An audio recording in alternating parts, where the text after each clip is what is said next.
Hi Level 2s and welcome to Achievement Standard 2.5 Organic Chemistry. This is Lesson 1 Part A. So what we're going to cover today is we're going to learn what a hydrocarbon is, we're going to start naming straight and branch chain alkanes, and we're going to learn how to draw straight chain and branch alkanes. So it's all about naming today. So first of all, what is a hydrocarbon? So a hydrocarbon is exactly as the name says, it's made up of hydrogen and carbon atoms, and these are the simplest organic molecules we have. Now you do have to do a bit of learning here, so you have to learn the names of these basic template molecules because every other name is derived from these. So the first one that's not on here, I don't know why, is CH4, and CH4 is called methane, and you have to memorize that, okay?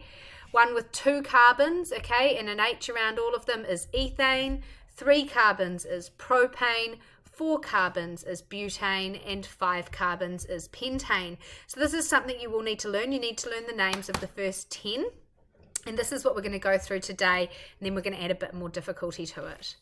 So just so you know that there are various substances that you've probably used or experienced in life which are actually hydrocarbons, and the number of carbon atoms will change their properties because that changes their structure. So for instance, if diesel here, okay, this is how many carbons, and then you've got certain types of plastics which are even longer, and so there's many different forms of hydrocarbons. So in chemistry, organic chemistry, there are various functional groups that we're going to be looking at, and these are most of the ones that we're going to be looking at level 2.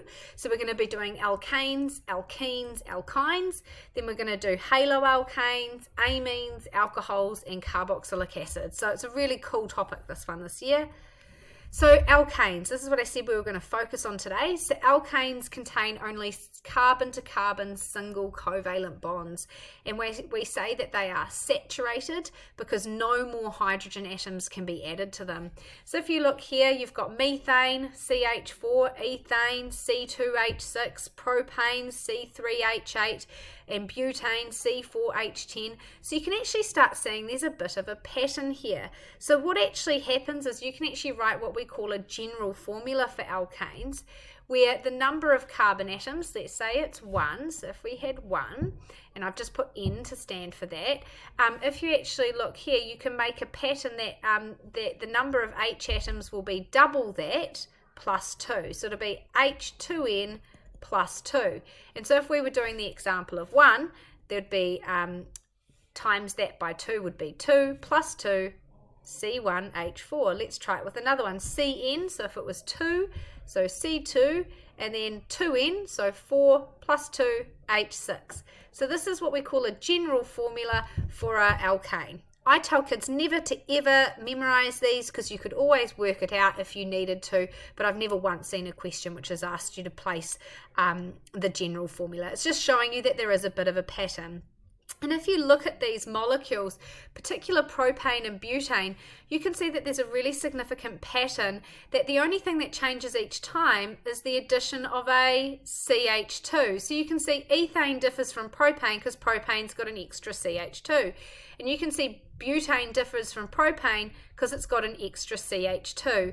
And so this difference of a CH2 is actually known as a homologous series. So when the next molecule along just changes by a CH2, that by definition is called a homologous series. So all alkanes are a homologous series.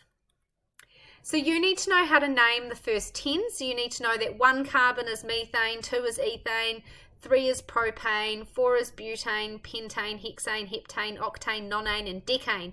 And there's no easy way around it. You have to learn them. So as of tonight's homework, that's what you've got to do. You've got to learn these names, okay? So learn the names. Cool. So molecular formula, what is that? So molecular formula shows the type of atom present in a substance and how many there are. So for instance, methane's molecular formula is CH4. That tells us that it's made up of carbon and hydrogen, and that there is 1 carbon and 4 hydrogen atoms in that molecule. Ethane here, okay, here's its molecular formula. This tells us that it's made of carbon and hydrogen, that there are 2 carbons and 6 hydrogens.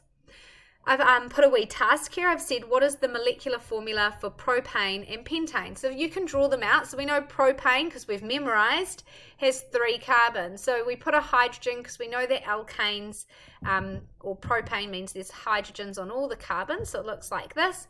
So the molecular formula is going to be C3, and then we can count the H's, 6, 7, 8. C3H8. So propane's molecular formula is C3H8.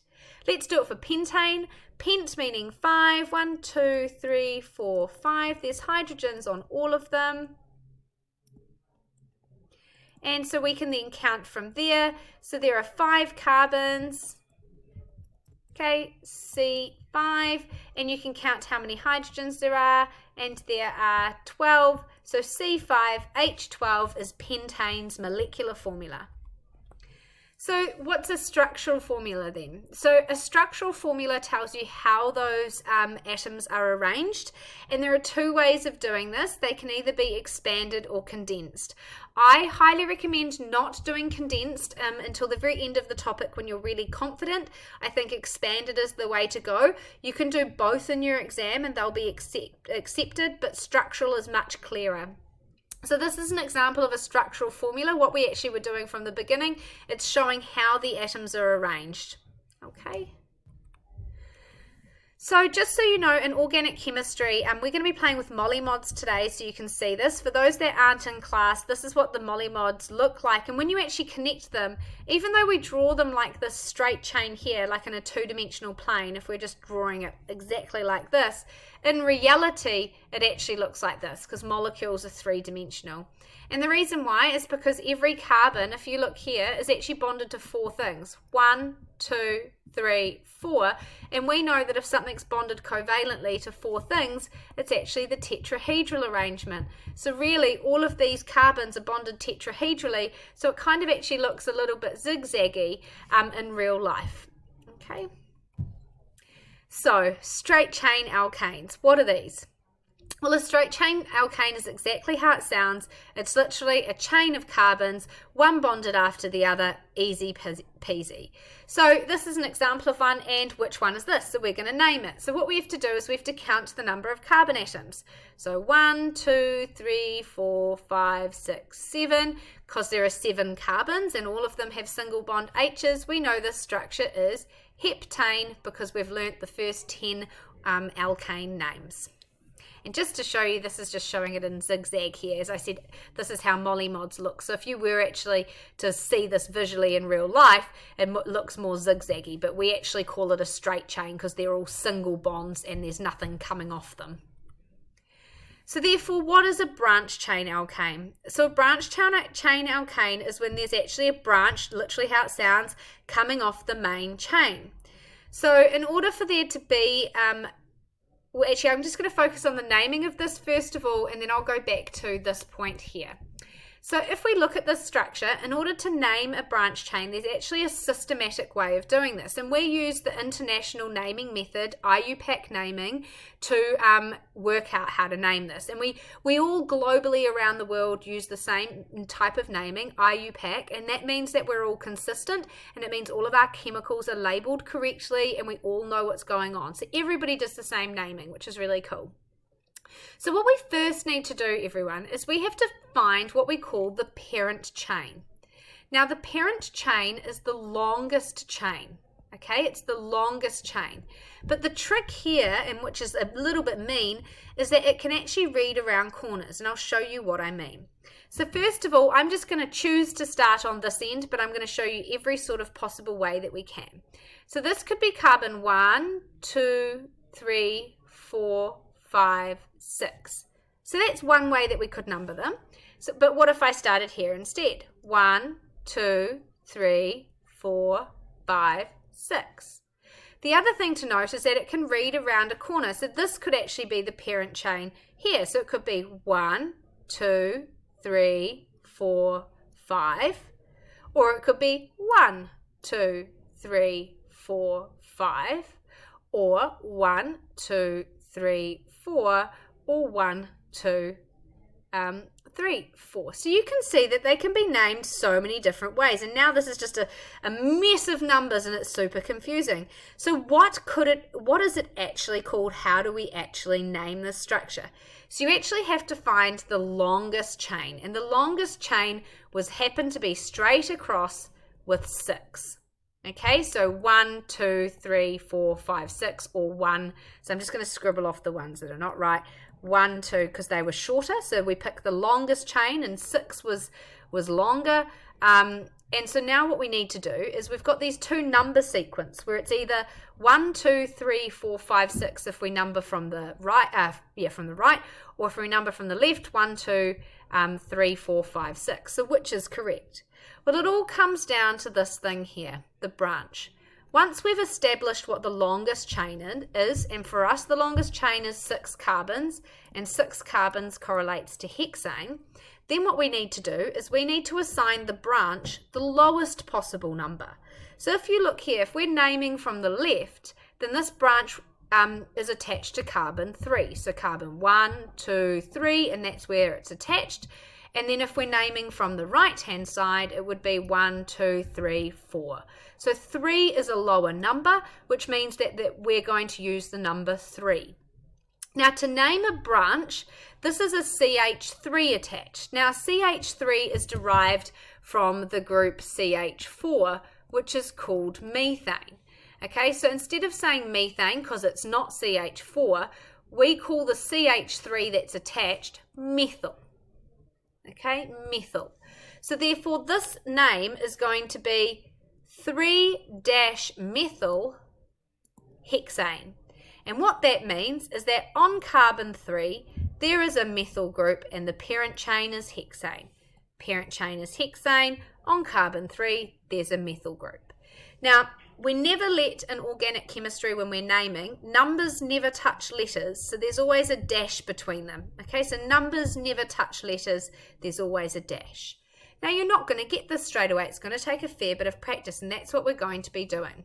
So here's another example here, and this is me explaining the rules instead of me verbally saying them.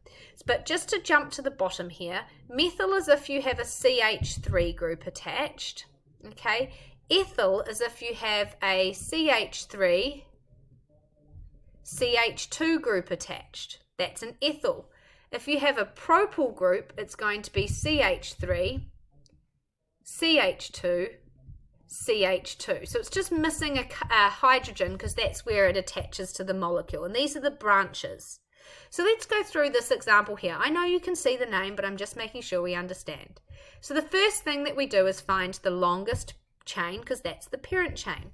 So if we start numbering here, 1, 2, 3, 4, okay, or 1, 2, 3, 4, but don't forget it can read around corners, so it could be 1, 2, 3, that's not longer, or it could be 1, 2, 3, 4, 1, 2, 3, 4. So it doesn't matter what we do, the longest we can get is 4 carbons, which stands for butane. So the hard part now is, what number do we assign the branch? Okay, well, whichever way we do this, if we were numbering from this side, 1, 2, 3, 4, then the branch would be on carbon number 2. If we go from this side, 1, 2, 3, 4, then the branch would be on carbon 3. So it can't be that one because that number's bigger. Okay, so it had to be the 2. So the other way that we could number is if this was carbon 1, then this would be 2, 3, 4, or 1, 2, 3, 4. So it can't be that because 3 is bigger. So whether we make this carbon number 1 or this carbon number 1, it doesn't make a difference. And because either way, if this was carbon 1, then this would be the branch on carbon number 2. Whereas though here, if this is carbon number, this is carbon number 1, then the branch is on carbon number 2. So it does take a bit of getting used to work this out. So we now know that the branch has to be on carbon number 2, and that the branch, whichever way we look at it, is a methyl group. So therefore this is going to be called 2-methyl butane. Now it has to be 2- because letters don't like to touch numbers. So 2-methyl butane. Methyl because it's a CH3. We're going to do lots of practice. So just to show you here, so methyl is when it's CH3, and the R just means attached to any number of carbons. That's just saying attached to whatever. It's just a general thing there. Ethyl, CH3CH2 attached to the R. Propyl, CH3CH2CH2, and so forth. And it can go on to butyl and pentyl, but we don't tend to get that big. Okay team, I'll be back in a second with part B of this video.